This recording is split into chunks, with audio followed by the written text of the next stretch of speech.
Hi and welcome back. Today we're going to be talking about everything that I read in April and everything that I want to read in May and really just the summer in general. I would say this reading month was pretty half and half. Like half of the books I read I really liked, the other half I was like about, or I just didn't like, which I feel like is a pretty good month. I have definitely had some months where I disliked everything that I read, so having it be half and half I think is a good month. The first two books that I finished this month, technically I started in March, but it was at like the very tail end of March, so I count them as an April read because I read most of it in April. We have The Prison Healer by Lynette Noni. I really liked this one. We'll get into the second one in a little bit, but I really liked the first one. Basically, in this world there is this big prison called Zalendov. You have Kiva, which is really your main character, and she has been at that prison since she was like 7 years old. She got sent in with her father, and he was a healer, so he became the prison healer. He dies and she took over. There are a few other prison healers there, but she's like the main one that works there. She works the all-day shift, and they have people that come in at night, but that's neither here nor there. It's a fantasy, it's a young adult fantasy, so there's a little bit of world building in there. Minimal magic, it's kind of restricted to kind of like more royal families, I guess. There's some background with that, with like these two main ruling families that I don't think I could reiterate very well, but you get some backstory. Through a series of events, she volunteers to take place in these trials for the rebel queen. Things happen from there, but I won't say much else. The end of it definitely caught me by surprise. I know some people say that they saw it coming. I did not. I really rarely ever see plot twists like that coming. Really any big major plot twists at all. I kind of just turn my brain off when I read, unless it's like a mystery and then I really am trying to figure out what's gonna happen. But it had me staring at a wall for like 5 minutes. Again, I did not see it coming, so I thought this was so good. I enjoyed, there is kind of like a love interest in it, and I really enjoyed the interactions between her and him. I had things that I tabbed. I read some of it on Kindle Unlimited, and I was highlighting things on there. I really enjoyed the dialogue she has. It feels very natural, very bantery, very fun to read along with. So even like the downtime I enjoyed reading, and then the high stakes time was also fun as well. Some of it I found a little bit unrealistic, but I mean, it's a young adult fantasy, so. And again, the end really caught me by surprise. So I really enjoyed this one. On Goodreads, I put this at a 4, but I think I would give it realistically about a 4.5 because I really did enjoy like my entire time reading it. Next thing I read was Part of Your World by Abby Jimenez. This is the first Abby Jimenez book I've ever read. I wanted to initially read just for the summer, but it's like part of an interconnected standalone. And even though it's part of an interconnected standalone, I want to know the characters reading cameos of. I want to know the background of everything, so I wanted to start with the very first one, which is this one. So it's Part of Your World, Yours Truly, and then Just for the Summer. So I read Part of Your World first. I really, really like this one. I gave it a 5 stars, and for a contemporary romance, that is a lot coming from me. I'm very, very picky with them, I feel like. Although recently I have been in the biggest contemporary romance mood of my entire life. Normally, I'll think I'm in the mood for a contemporary romance and then I really am not. But recently, there is just nothing I want to read more than a fluffy, no brain power, cheesy romance. I really, really like this one. You have Alexis, who is an ER doctor, and she gets stranded. Basically, she kind of crashes into a ditch in a small town, and Daniel comes to her rescue. They do have a one-night stand.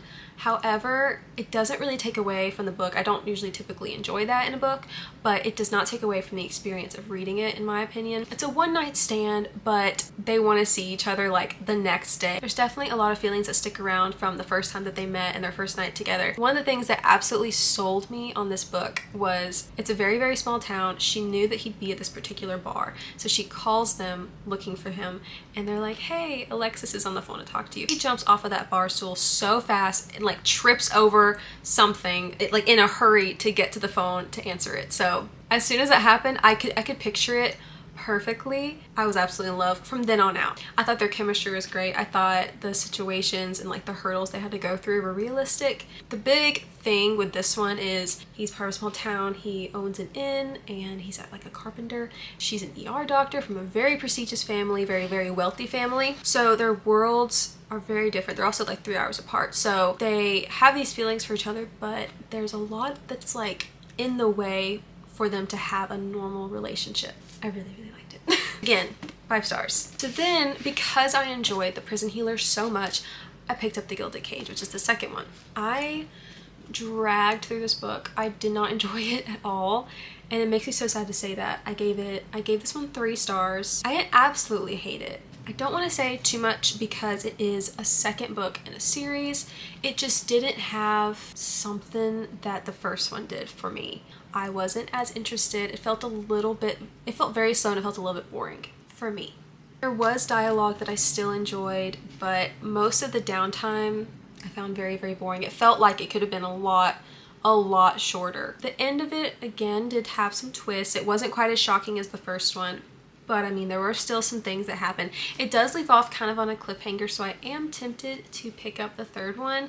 I'm just very hesitant because I'm just scared that I just don't want to drag through another book, and so I think I'm going to take a break, and then I might pick up the third one again if I feel inclined to do so, but I don't see that happening soon. Sometimes though, the second book in a series will be not as good one, and then like the first and third one are like the best ones, so maybe if that optimism hits me at some point, I'll pick up the third one, but as of right now, I wasn't super impressed, and it was kind of sad.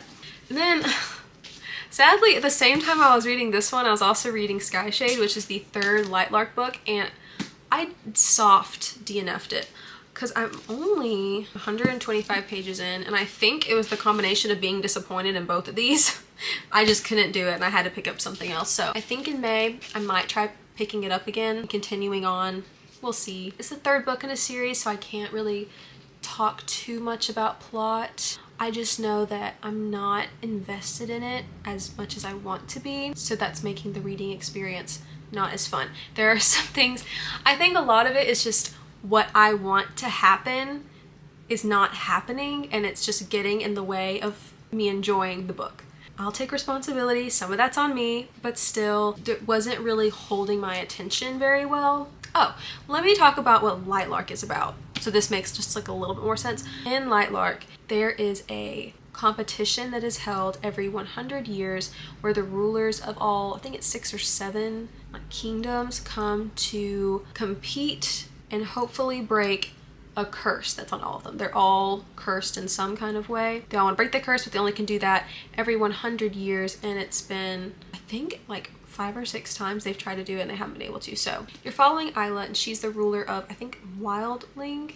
That's the thing that I've not enjoyed about the entire series, is what each like kingdom, island, whatever it is called. It's like Wildling, Sunling, Skyling. I don't know what it is about that. I think it's like what it's known for, and then the Ling. I don't know why.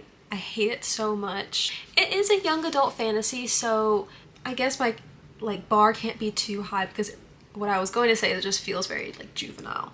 But then again, it's a young adult fantasy, so I should probably expect that. But that, neither here nor there. That's just the name of kingdoms, so, and it's fine. It's one of those things where I'm like, ugh, I don't like that they're called that, but like, whatever, let me just keep reading anyways. I really liked the first one. It really held my attention. I had a fun time reading it. The end had a lot of plot twists, and most of them I really liked. I found them shocking, I found them interesting, but there were some where I found them disappointing.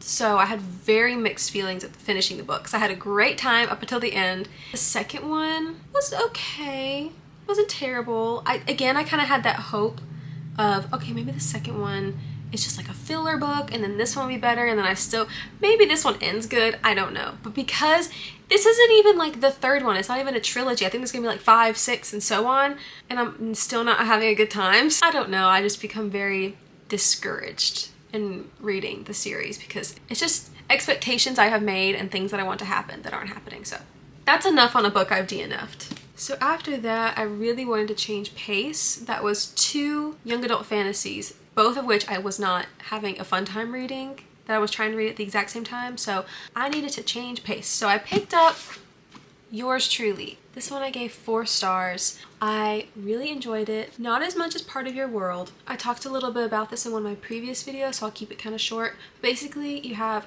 2 ER doctors, same hospital that Alexis worked at in Part of Your World. That's where the connection is. This is her friend Brianna. She is an ER doctor.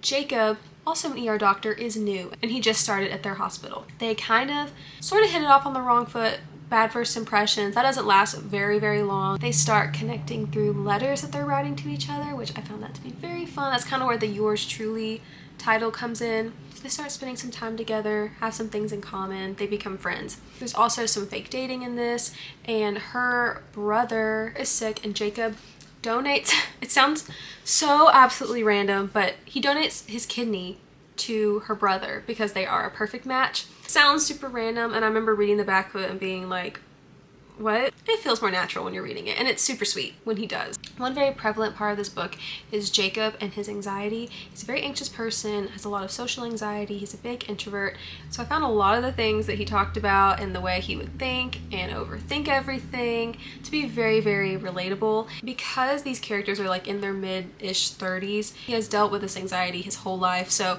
by this point you can kind of tell he's got a good handle on what to do when he does start to feel anxious. He knows what's going to trigger him. He knows the scenarios he's not going to want to be in, and he knows how to cope with things, like he journals a lot. So the representation with that was kind of nice to see, and his character was definitely very, very relatable. I do feel like it was brought up a lot, but the representation was good. So another thing is that there are so many tropes in this book. It's a little bit much. I didn't really mind any of them until we got to like miscommunication, and that was kind of making me upset because it was like, I mean, most people don't enjoy the miscommunication trope. It's just annoying because you just want to scream at the characters like, open your eyes, just communicate. So that was the only frustrating part. I think about halfway through that started happening, and that's kind of when my opinion of the book started going a little bit downhill, and I wasn't really enjoying it quite as much. It all works out in the end. You know, it's a romance book. I gave it 4 stars. I still really like it, and I still would recommend it. It's just not my favorite, but I did really like our characters. I will say the characters really made it for me. Jacob was so sweet. Brianna was so much fun. I think they make a great pair. When they weren't miscommunicating, I really enjoyed their dynamic and their interactions together. And then around the same time I was reading this, I was also reading Gone by Michael Grant. This one I read on my Kindle. It was one I saw at Barnes & Noble, and I've never heard anyone talk about it. I just saw it in the young adult section, read what it was about, and was immediately intrigued. It really, really reminds me of movies that I would watch when I was in like middle school, high school, where it's like dystopian, kind of apocalyptic in a way. Basically, it's set in Perdido, California. Randomly, in the middle of the day, everyone that is 15 or older just vanishes. It's just kids that are 14 and younger living in this town, and they're kind of like surrounded in this like bubble almost that they can't get out of, and no one can come in. Some of the kids start getting like powers, like fire, healing, things like that. And so it's so intriguing and such a fun read to watch all that play out. It makes me think of a blend of so many things. Also, it came out in like 2008, so it kind of has that like early 2000s vibe to it. You don't hear about like the modern cell phones or like social media, things like that. Sometimes I feel like, oh, that's another thing I didn't like about Yours Truly, is that TikTok is mentioned a lot, and I really don't like that.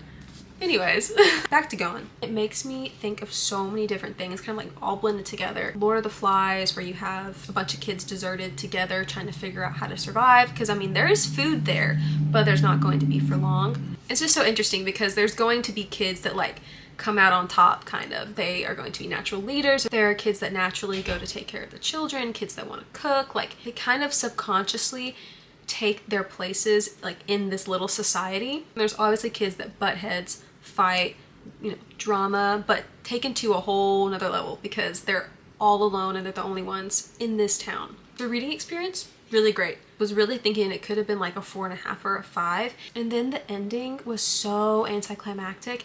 It builds up the ending for like the entire book, and then it just kind of, I really didn't think it was over. Like, it just kind of happened, and I was like, oh, that's it. So I was a little disappointed with the end, but there are more, so I might keep reading and see how I feel about the rest of them. As a whole, I would say it's like a 4 or a 4.5, because I did enjoy most of it. It was just like slightly anticlimactic ending. Not that it wasn't a good ending, but I have a lot of questions, I'll also say that.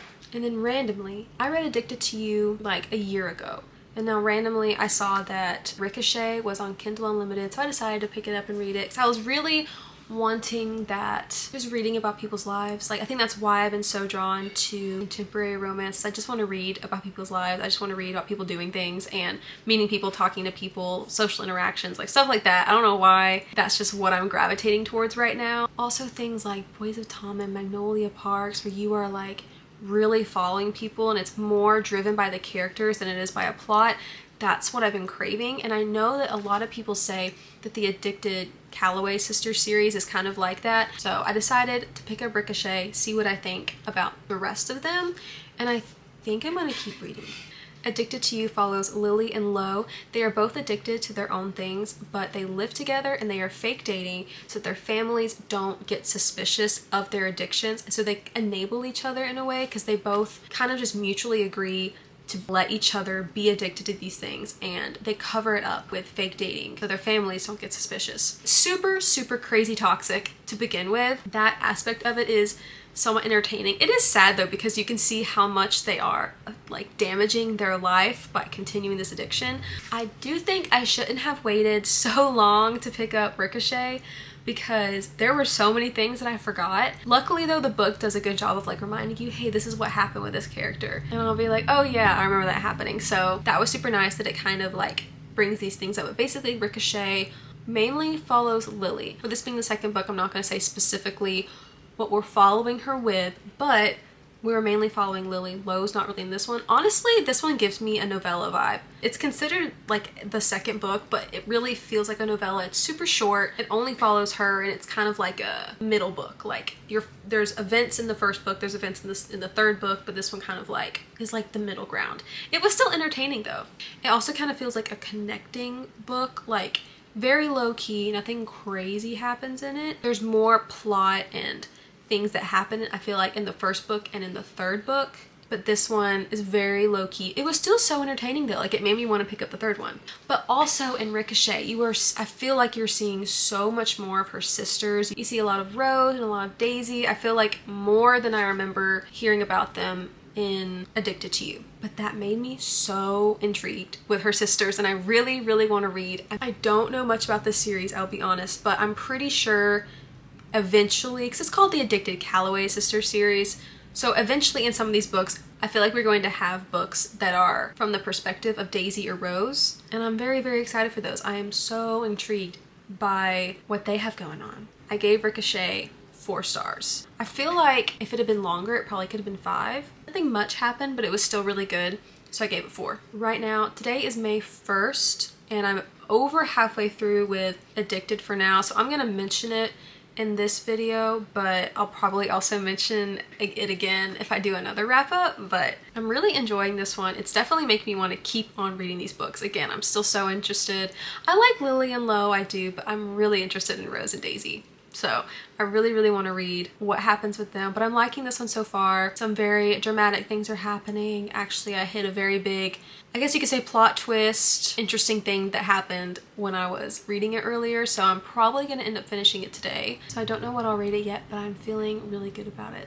That is everything that I read in April. I think that was like 6, maybe 7 books, something like that. 6 completely read books, 1 DNF, and then 1 book I'm in the middle of right now. Now I want to mention a few books that I'm just dying to read in May, and that are probably on my immediate TBR. I'm a very big mood reader. I just kind of pick up whatever I feel like reading. I make TBRs all the time, and I usually don't stick to them, but with it just now feeling like summer to me, the semester's over, I'm going to the beach next week, it feels like summer to me, so I so desperately want to pick up a summery book. Here's what we got just for the summer. I know this is what I said I wanted to read initially when I wanted to pick up an Abby Jimenez book, and I'm so glad it worked out this way with me reading the first 2, and then now that I'm ready to read this one, it's summer, so I think the timing is absolutely perfect, and I'm really excited to read it. From what I know about this one, the FMC and the MMC, they both have like the same like curse where they're dating someone, they break up, and then that person goes and finds their like soulmate. He makes a post about it on Reddit.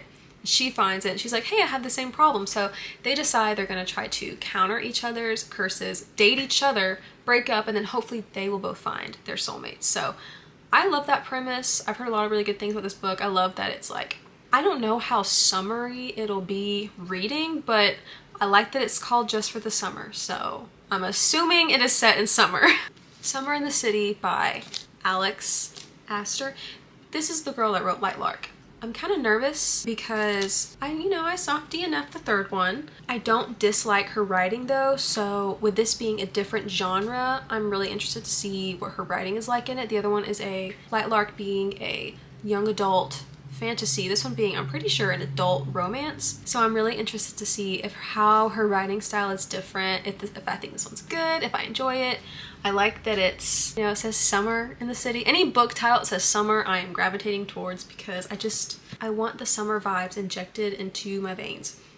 I've never been to New York City though. So a big part of this was she loves New York City and she wanted to write something set in New York City that would have a lot of New York settings. I've never been to New York, so I don't know if I'll feel connected to it or disconnected to it, if it won't matter to me. Just kind of curious about that. I don't really know what this is about necessarily. I think it's kind of a enemies to lovers type of deal, or as enemies to lovers as a romance can get. I feel like enemies to lovers really only applies to fantasies where the stakes are a little bit higher, but with this being, I think, just real world setting, it's as enemies to lovers as it can get. I'm pretty sure. I don't intend to read the synopsis of it again. I think I read it when I first picked it up, but I have forgotten what it says by now, so I want to go into it completely blind, but we have this one because it says summer in the title. That's literally the reason I want to read it. And I know if I don't read it in the summer, I probably will not read it in the fall, so if I'm going to read it, I gotta read it now. And then The Ministry of Time. This one feels somewhat random, but the last time I went to the beach, we were standing in line to get donuts. To really set the scene, it was like 6 a.m. Everyone was trying to get to this place before they opened because they would sell out of their donuts so fast. So we were there. It might have even been earlier than 6 actually. I think they opened at 6. So we were probably there at like 5:30. The sun hadn't even been up yet. And I decided that was the best time to download the sample for this because it's not on like Kindle Unlimited or anything. So I read the sample of it. I really liked it, but I never ended up buying the book or anything. I couldn't find it in Barnes & Noble, so I just never bought it. I never ordered it or anything. But I came across it at Barnes & Noble the other day, and so I decided to pick it up. And again, since I'm going to the beach soon, I kind of feel like in my mind I correlate the beach in this book because I was at the beach when I read the sample of this one, so I kind of want to read it soon. I'm interested to see where it continues on from where the sample ended, because the sample is usually like the first couple chapters, and so you kind of get to like meet your characters, but you don't really get much of the plot. But it sounds very intriguing. You have a lady, and it's been a while since I've read it, but she works with these people that pull random people from history that they know are going to die, and they pull them like right before they die, and they bring them to the future. I really don't know why, but they do it. They have people designated to get these historical figures adjusted to present day, and she is one of those people, and she's assigned the guy that they pull. And so I don't know if it's meant to be like a romance. It's not categorized as a romance, it's categorized as just fiction. I love anything with a good time travel plot in it, so that's what intrigues me probably the most, is his adjustment and how he's going to be in the real world and how all of that plays out. So yeah, I feel like there's a lot of directions this could go in, because with that setting, my mind just goes to so many different possibilities, and so I'm really curious to see where the plot goes with this book. And then we have another romance. This one is The Roughest Draft. Can you guess one of the biggest reasons why I want to read it in the summer? Because they're in a pool and it looks super summery. I'm pretty sure it's set in the summer. It might not be, but I know that it's set in Florida, which again, to me, Florida equals beach, so it's gonna feel like a summery book. Even if it's not necessarily set in summer months, it's in Florida, that's enough for me. I don't want to read the synopsis because if I plan on picking it up soon, I want to kind of go into it a little bit blind. Roughly, I know, this book follows 2 authors. I think they were like a literary team, like they wrote books together, but they split off in their partnership for some reason. I don't think, in my head they were married. I don't think that they're married. I think they just wrote books together, but for some reason they had a falling out, but they still have one more book on their contract, so they have to write it together. I think it's kind of like a vacation setting. They're writing this book together. At least that's the vibe that I get. So a little bit of that enemies to lovers vibe, because they don't like each other, but they're also trying to write a romance novel together. So I think that'll be fun to read about. That's everything I want to read that I have not already read before, but I'm really feeling a reread of Magnolia Parks. I don't know why. I think it's because I read them last year around like the springtime, and throughout the entire spring season I have been wanting to reread it, and I feel like right now is a good time to pick it up again. So I know for a fact I want to read at least the first one and maybe some of Daisy Hate's books as well. I might even try tandem reading them because I think that's a thing that people do, because they kind of take place like during the same time periods. Like things that happen in this book also happen in Daisy Hate's book, but you see them from different perspectives. So I might see what it's like to tandem read them. But I definitely want to reread this. Something about the writing, again, like I talked about earlier, you are so invested in these people's lives. The drama is so addicting, and I think it's been long enough that there's gonna be things that I will have forgotten. So I think some of the things that happen are still gonna be fun to read about all over again. They're super fun, addicting books. Magnolia Parks is the name of the book, but it's also the main character. She is a London socialite, so you're following like rich people doing rich people things basically, but she does have a job, so that's nice. You follow her and her ex-boyfriend BJ, but they're still close friends. So things are just really messy, and it's kind of like reading Gossip Girl in a way. I never personally watched all of Gossip Girl, but I've seen some things, and I could definitely see the relation between the two. So that's everything that I know I want to read soon. If not in May, sometime this summer at least. Again, April was a pretty good reading month, and I did get a Kindle in April, so I've been reading a lot off of that, and I do continue to plan to read a lot off of this as well. I'll probably end up reading, if I keep reading the Addicted / Calloway Sisters series, I'll probably read most of it off of this. But I think that's it for today. If you made it this far, thank you so much for watching. If you enjoyed it, you can give it a like and subscribe to see more, and I will see you in my next video. Bye!